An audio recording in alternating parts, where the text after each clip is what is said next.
AP real estate regulatory అథారిటీలో pending దరఖాస్తులపై మంత్రి నారాయణ స్పెషల్ డ్రైవ్ చేపట్టారు. రేరాలో దరఖాస్తులు పెండింగ్లో ఉండటంపై అధికారులపై మంత్రి ఆగ్రహం వ్యక్తం చేశారు. దరఖాస్తుల్ని ఎందుకు పెండింగ్లో పెట్టారంటూ అధికారుల్ని ప్రశ్నించారు. కొందరు అధికారులు ప్రభుత్వానికి చెడ్డ పేరు తెచ్చేలా వ్యవహరిస్తున్నారని హెచ్చరించారు. అటు విధుల్లో నిర్లక్ష్యం వహిస్తే సహించేది లేదని స్పష్టం చేశారు. ఈ నెల చివరిలోగా దరఖాస్తుల్ని క్లియర్ చేస్తామని హామీ ఇచ్చారు.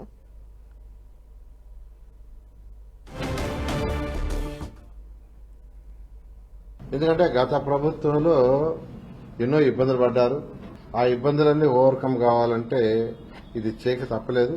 ఖచ్చితంగా బిల్డర్స్ అందరూ చెప్తున్నాను, ఈ నెలాఖరు లోపల మీ 167 పెండింగ్ లో ఉండే వీలైనంత మాక్సిమం కంప్లీట్ చేస్తాం. అయితే ఏదైతే వాళ్ళు షార్ట్ ఫాల్స్ ఇచ్చారో ఆ షార్ట్ ఫాల్స్ అన్ని సబ్మిట్ చేయమని చెప్పాను.